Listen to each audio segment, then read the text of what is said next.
मैं हूं डॉक्टर चंद्रदेव यादव। मैं पिछले 22 वर्षों से साहित्य और पत्रकारिता का अध्यापन और उससे संबंधित लेखन कर रहा हूं। इस समय मैं जामिया मिल्लिया इस्लामिया में प्रोफेसर के पद पर कार्यरत हूं। आज हम नवजागरण के प्रथम उत्थान यानी सन 1826 से 1900 ईस्वी तक की हिंदी पत्रकारिता की भाषा के संबंध में विचार करेंगे। इस प्रकरण में आज जिन बिंदुओं पर चर्चा की जाएगी वे हैं खड़ी बोली हिंदी का विकास, नवजागरण और खड़ी बोली हिंदी, प्रारंभिक हिंदी पत्रकारिता और हिंदी, भारतेंदु युगीन पत्रकारिता और हिंदी, हिंदी पत्रकारिता की भाषा के विविध रूप, सामान्य हिंदी, साहित्यिक हिंदी। सबसे पहले खड़ी बोली हिंदी के विकास के बारे में विचार करते हैं। खड़ी बोली हिंदी का विकास 19वीं शताब्दी से पूर्व खड़ी बोली हिंदी का क्रमिक विकास नहीं हुआ। फोर्ट विलियम कॉलेज के लल्लू लाल और सदल मिश्र तथा उसके बाहर के इंशा अल्लाह खां और सदा सुख लाल ने खड़ी बोली हिंदी में गद्य रचनाएं जरूर कीं, मगर उनसे भी हिंदी गद्य लेखन में निरंतरता नहीं आई। लेकिन 1826 में हिंदी के पहले समाचार पत्र उदंत मार्तंड के प्रकाशन के साथ ही अटूट रूप से खड़ी बोली हिंदी में गद्य लेखन शुरू हो गया।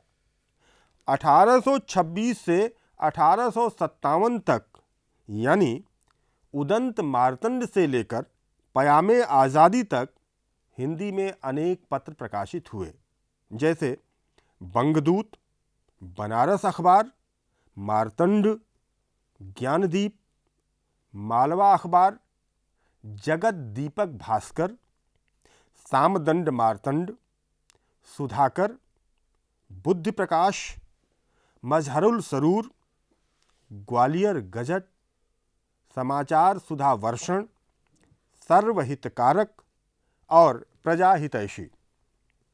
1857 की क्रांति के पश्चात हिंदी में प्रभूत मात्रा में पत्र प्रकाशित हुए, जिनमें प्रमुख हैं धर्म प्रकाश, लोकमित्र, कवि वचन सुधा, हरिश्चंद्र मैगजीन, बाला बोधिनी, हिंदी प्रदीप, भारत मित्र, सार सुधा निधि, उचित वक्ता, आनंद कादम्बिनी, ब्राह्मण, अबलाहित कारक, हिंदुस्तान, भारत भगिनी, सुगृहिणी, हिंदी बंगवासी, सर्वहितैषी, नागरी नीरद, वनिता हितैषी और नागरी प्रचारिणी पत्रिका।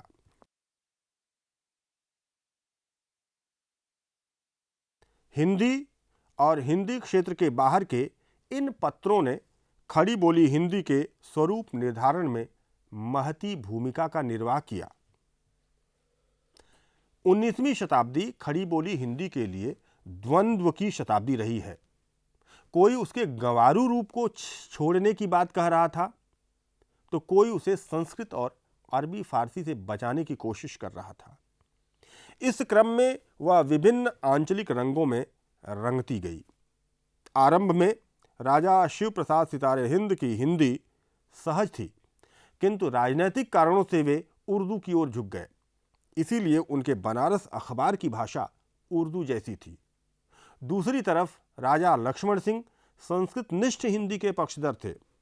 जॉन गिलक्रिस्ट ने जिस हिंदी को हिंदवी या गंवारू शैली कहा था, वह हिंदी धीरे धीरे परिमार्जित होते हुए हंसमुख हिंदी में तब्दील हो गई थी। 1874 में हरिश्चंद्र चंद्रिका की हिंदी को लक्ष्य करके भारतेंदु ने लिखा था, हिंदी नए चाल में ढली। लेकिन इसका यह अर्थ नहीं है कि उस समय के साहित्य और पत्रकारिता की हिंदी एक जैसी थी। उसमें पर्याप्त भिन्नता थी।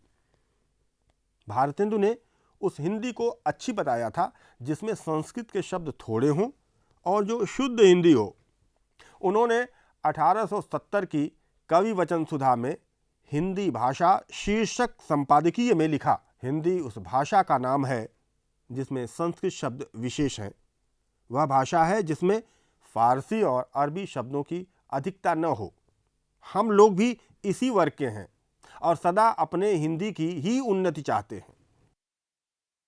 19वीं शताब्दी में खड़ी बोली हिंदी के स्वस्थ रूप को लेकर अनेक लेखक संपादक चिंतित थे। उस समय हिंदी उर्दू का विवाद भी चल रहा था। उचित वक्ता ने हिंदी के प्रचार में महत्वपूर्ण भूमिका अदा की थी। भारतेंदु की मृत्यु के बाद खड़ी बोली को लेकर जबरदस्त आंदोलन शुरू हुआ।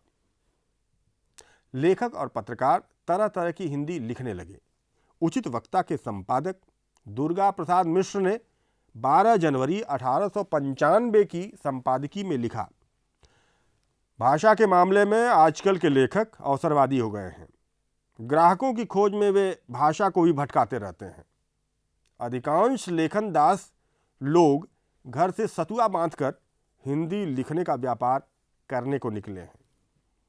वे भारतेंदु की तरह सहज भाषा के कायल थे, किंतु वे विजातीय भाषा के प्रयोग को अच्छा नहीं मानते थे। उन्होंने लिखा, संपादकों को सहज भाषा का प्रयोग करना चाहिए जो सबकी समझ में आए। नवजागरण और खड़ी बोली हिंदी। 19वीं शताब्दी खड़ी बोली हिंदी के विकास की शताब्दी थी। उस समय अनेक भाषा रूप प्रचलित थे। उस अनेक रूपात्मक हिंदी के बीच से एक स्वस्थ, सहज और हंसमुख हिंदी का विकास उस समय की सबसे बड़ी चुनौती थी। यह कार्य भारतेंदु और उनके मंडल के लेखकों द्वारा संपन्न हुआ। वह दौर नवजागरण का था।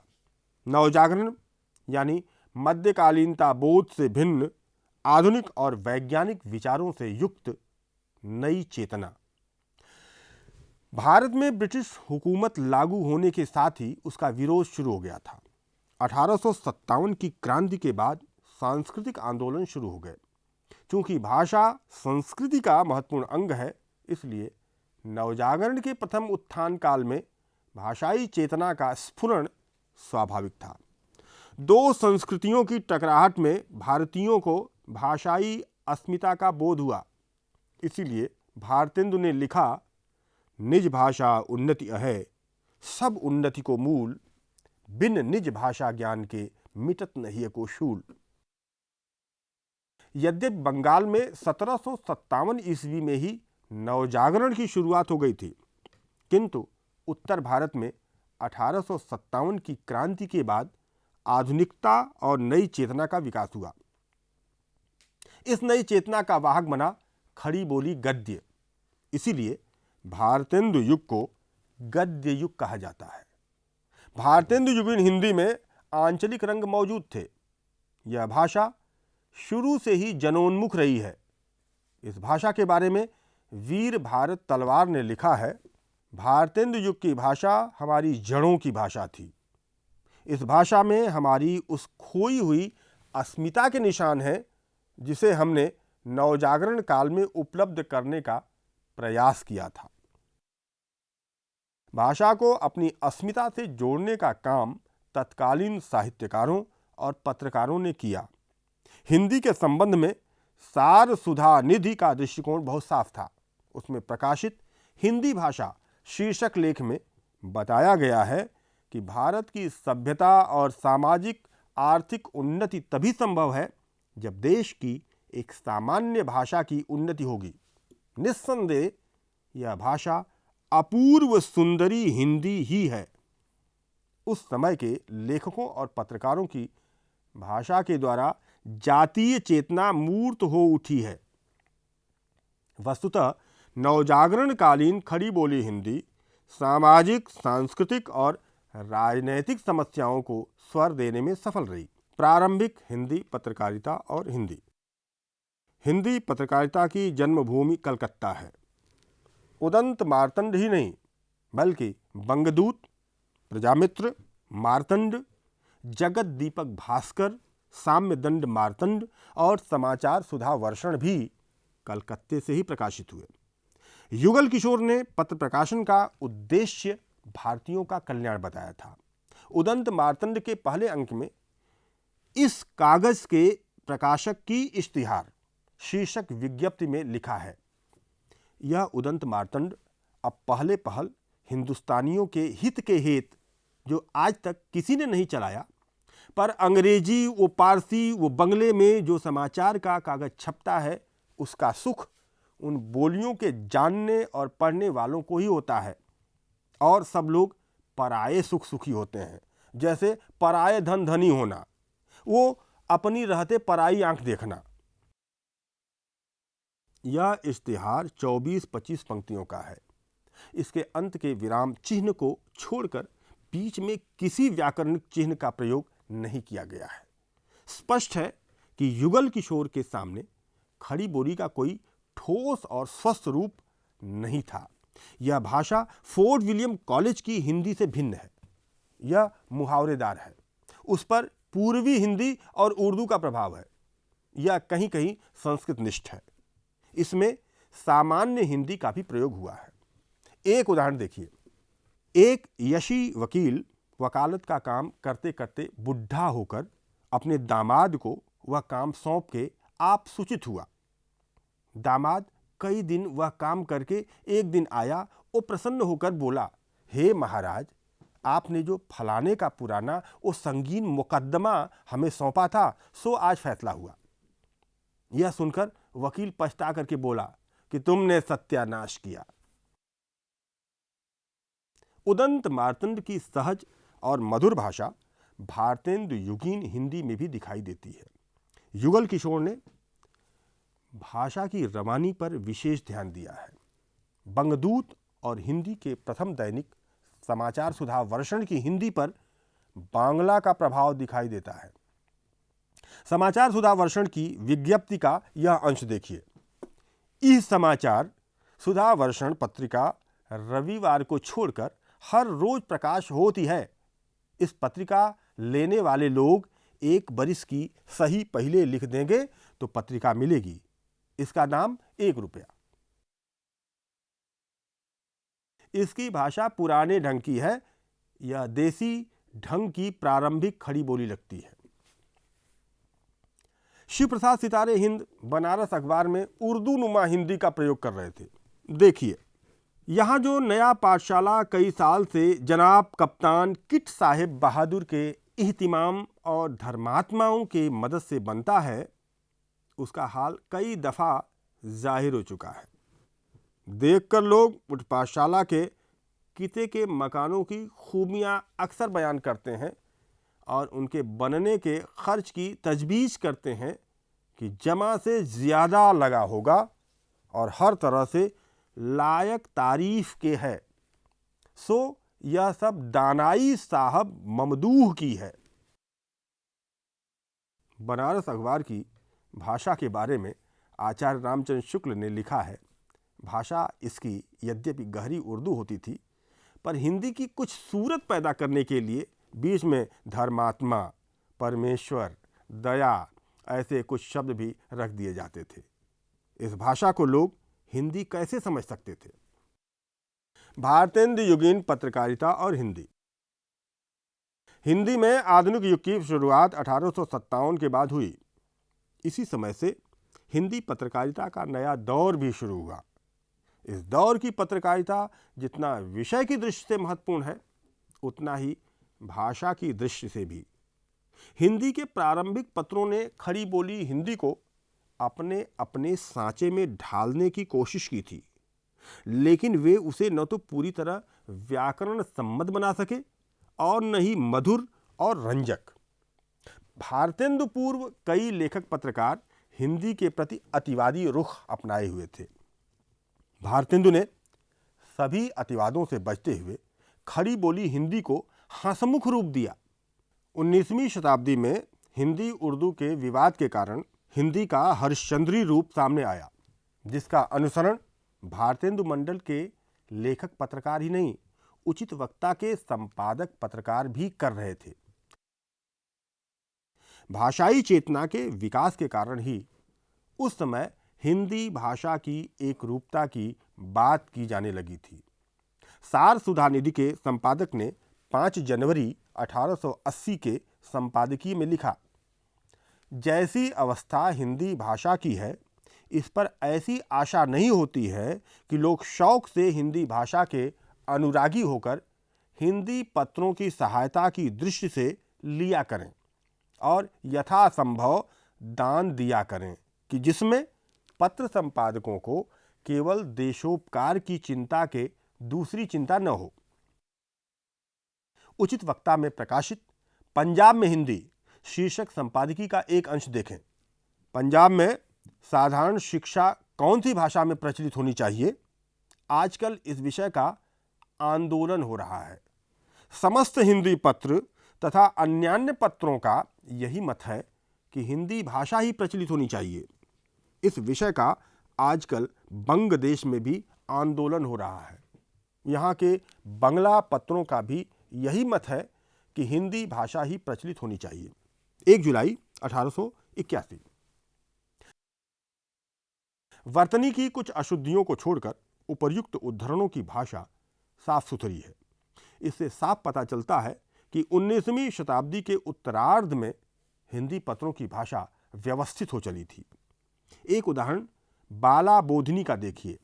मेरी प्यारी बहनों, मैं एक तुम्हारी नई बहन बाल बोधिनी आज तुम लोगों से मिलने आई हूँ और यही इच्छा है कि तुम लोगों से सब महीनों में एक बार मिलूं। देखो मैं तुम लोगों से अवस्था में कितनी छोटी हूँ, क्योंकि तुम सब बड़ी हो चुकी हो और मैं अभी जन्मी हूँ और इस नाते से तुम सबकी छोटी बहन हूँ। पर मैं तुम लोगों में हिल मिल कर सहेलियों और संगिनी की भांति रहना चाहती हूँ। इस संबोधन में कितनी आत्मीयता है, इसे आसानी से समझा जा सकता है। भारतेंदु की इसी तरह की हिंदी को लक्ष्य करके इसे हंसमुख गद्य कहा गया। हिंदी पत्रकारिता की भाषा के विविध रूप। 19वीं शताब्दी की हिंदी पत्रकारिता की भाषा संस्कृत निष्ठ है। उसमें अरबी फारसी के शब्दों के साथ साथ अंग्रेजी के शब्दों का भी प्रयोग हुआ है। कहीं कहीं वह बांग्ला और पूर्वी हिंदी से प्रभावित है। उसके 2 रूप दिखाई देते हैं, सामान्य हिंदी और साहित्यिक हिंदी। सामान्य हिंदी। सामान्य हिंदी यानी जनसाधारण द्वारा बोली जाने वाली हिंदी। सामान्य भाषा प्रायः अलंकृत नहीं होती, किंतु वह भी रचनात्मक गुणों से युक्त होती है। 19वीं शताब्दी के पत्रों में समाचार कम और निबंध तथा गंभीर लेख आदि अधिक प्रकाशित होते थे। उन सबकी भाषा साहित्यिक नहीं होती थी, फिर भी वह रोचक और चुटीली होती थी। युगल किशोर से लेकर भारतेंदु के जमाने के पत्रों में अक्सर सामान्य भाषा का प्रयोग किया गया है। अपने व्यंजना व्यापार में यह भाषा भी विलक्षण है। जैसे स्त्रियों में संतोष और नम्रता और प्रीत, यह सब गुण कर्ता ने उत्पन्न किए हैं। केवल विद्या की न्यूनता है। जो यह भी हो तो स्त्रियां अपने सारे ऋण से चूक सकती हैं और लड़कों को सिखाना पढ़ाना जैसा उनसे बन सकता है वैसा दूसरों से नहीं। यह काम उन्हीं का है कि शिक्षा के कारण बाल्यावस्था में लड़कों को भूल चूक से बचावें और सरल विद्या उन्हें सिखाएं। बुद्धि प्रकाश में प्रकाशित स्त्रियों की शिक्षा के विषय शीर्षक लेख की यह भाषा इसी तरह की है। पीयूष प्रभा जनवरी 1880 से एक उदाहरण देखिए, जिसमें म्यूनिसिपैलिटी में व्याप्त भ्रष्टाचार का वर्णन किया गया है। आजकल यहाँ के म्यूनिसिपैलिटी का भी इंतजाम खासा है। तीसरे रोज सड़क पर 10 बजे झाड़ू पड़ता है। जिन लोगों का मकान सड़क के किनारे है उनके लिए उसी रोज आखिरी धुरखेल है। और शहरों में पहले सड़कों पर साफ जल छिड़का जाता है, बाद में झाड़ू पड़ता है। यहाँ पहले झाड़ू दिया जाता है, बाद किसी रोज नदोही का पानी छिड़का जाता है, जिसके बदबू से सड़क के दोनों तरफ सड़क के लोगों को 2-2.5 घंटा तक प्राणायाम करना पड़ता है।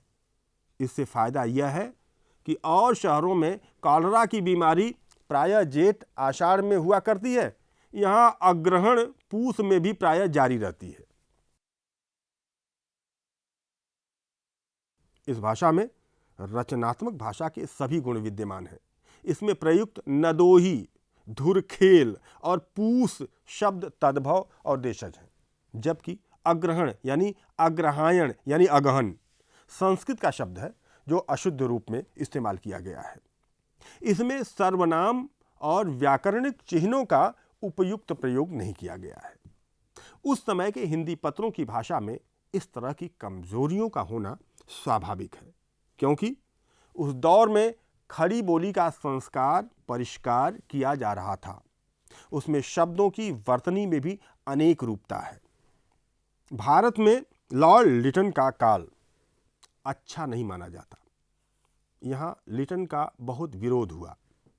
देसी भाषा के पत्रों पर लगाए गए प्रतिबंध पर चुटकी लेते हुए 17 मार्च 1878 को भारत मित्र में टिप्पणी प्रकाशित हुई। सुसभ्य प्रजाहितैषिणी राजा लोग समाचार पत्रों को स्वाधीनता देके उत्साहित करते हैं, क्योंकि समाचार पत्र प्रजा का प्रतिनिधि स्वरूप होती है।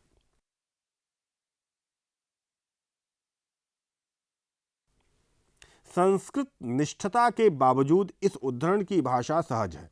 यह अलग बात है कि इसमें व्याकरणिक दोष है।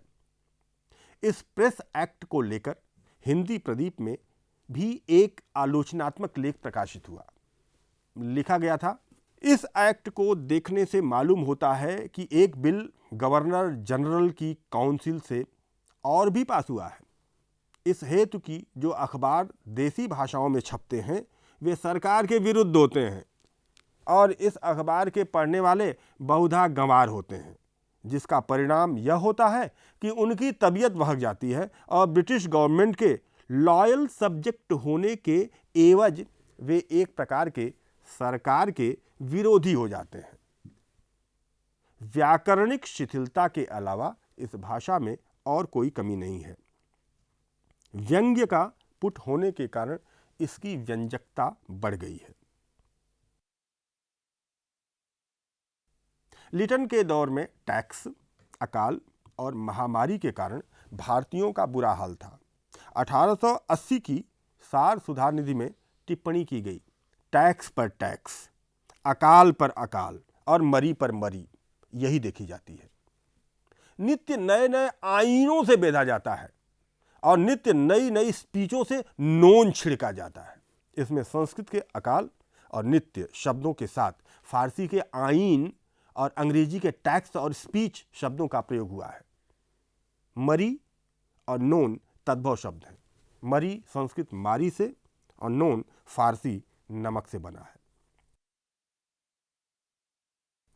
यानी यह वही मिश्रित भाषा है जिसका प्रयोग आमतौर पर सामान्य जीवन में किया जाता है। एक उदाहरण ठेठ बोलचाल वाली हिंदी का देखिए, जिसमें बताया गया है कि बाल विवाह के अनेक कारणों में से एक कारण स्त्री हठ भी हुआ करता था और बचवा का ब्याह तो अब के साल न होगा तो राम जाने मैं जहर खाकर मर जाऊंगी। वाह, अच्छी कही तुमने तो। भगवान बहू के हाथों की 4 रोटियां खिला दें फिर मरना है ही है। यह प्रेम घन की भाषा है, ललित और रचनात्मक। 19वीं शताब्दी के अनेक पत्रकार साहित्यकार भी थे, इसलिए वे इसी तरह की जनोन्मुख भाषा का प्रयोग करते थे। व्यंग्य विनोद वाली हिंदी पत्रकारिता के प्रारंभिक दौर में सामाजिक, सांस्कृतिक और राजनैतिक स्थितियां विषम थीं। इसीलिए तत्कालीन लेखकों और पत्रकारों ने व्यंग्य विनोद वाली भाषा का प्रयोग किया। सामाजिक भेदभाव पर ब्राह्मण में प्रकाशित प्रताप नारायण मिश्र की टिप्पणी देखिए। इनकी यानी ब्राह्मणों की पैदाइश विराट भगवान के मुख से है और मुख ऐसा स्थान है जहां थूक भरा रहता है। फिर जो थूक के ठोर से जन्मेगा वह कहां तक थूकैलापन न करेगा। कितना अद्भुत व्यंग्य है यह। और देसी लहजे वाले शब्द थूकैलापन का तो कोई जवाब ही नहीं है।